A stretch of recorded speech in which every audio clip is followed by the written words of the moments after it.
You've probably been browsing the internet all day, and now you've stumbled upon this video. Lucky for you, it's going to be a super useful one. By the end of these 6-7 minutes, you'll have a clear idea of which drone will best suit your needs.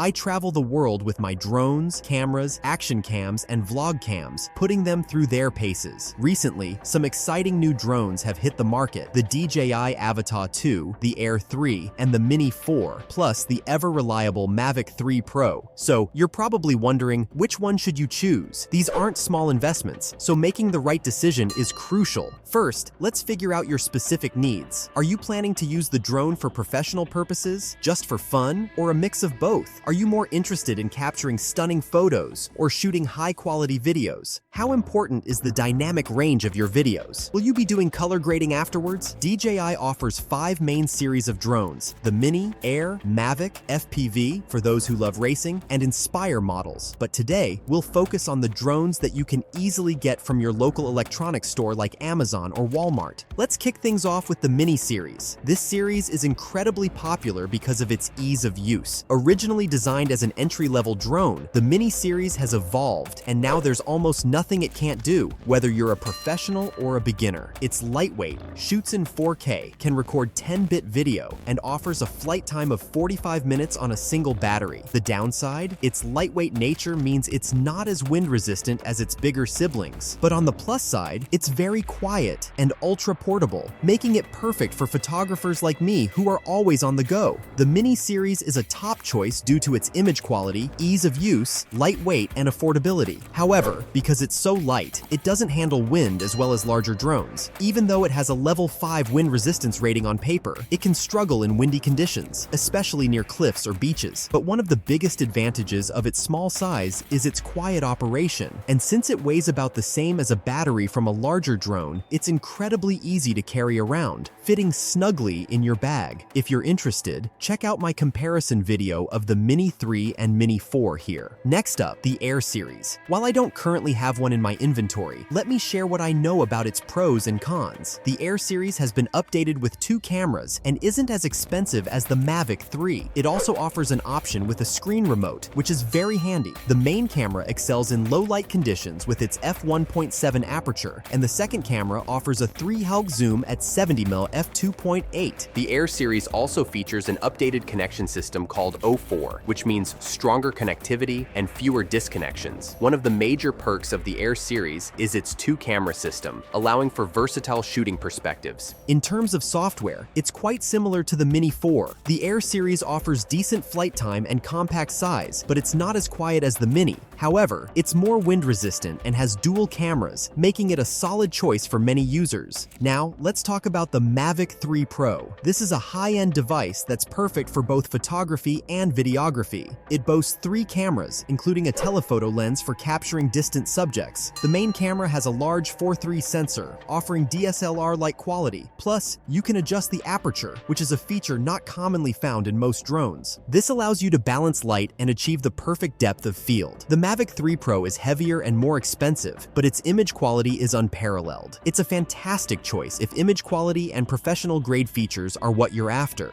The FPV series, on the other hand, is designed for those who crave adrenaline and immersive flying experiences. These drones come with goggles that give you a first-person view, making it feel like you're actually in the cockpit. The latest model, the Avata, is built for action, offering smoother videos and unique perspectives. It's not ideal for photography, but for those action shots and immersive flying experiences, it's unbeatable. Just be prepared for a noisier drone and shorter battery life, especially if you attach a GoPro or another action camera. The Avata is durable and can withstand crashes better than most drones. If you're looking to shoot action-packed videos, the Avata might be the drone for you. However, it does require some experience to handle, and attaching additional cameras can significantly reduce flight time. So, which drone should you buy? If you want something small, quiet, and highly capable, go for the Mini 4 or Mini 3. If wind resistance and dual cameras are your priorities, the Air 3 is your best bet for professional-grade photography and videography. photography, the Mavic 3 Pro is the way to go. And if you're all about action and immersive flying experiences, the Avata is your match. All these drones come with Fly More combos, which include extra batteries, a carrying bag, and other useful accessories. If you want longer flight times, look for the Intelligent Plus battery options. The Fly More combo kits are great because they offer everything you need in one package, including extra batteries, a charging hub, and a carrying case. Most drones also come with remote controllers that have built-in screens, called RC controllers. These controllers eliminate the need to connect your phone, making it easier and more convenient to fly. You can choose between the RC1 and RC2, depending on your preferences. For more details on this, check out my video comparing the Mini 3 and Mini 4. I hope this video helps you decide which drone fits your needs and budget. Don't forget to like, comment, and subscribe for more content like this. And hey, if you enjoyed this video, share it with your friends so they can discover it too. See you in the next one.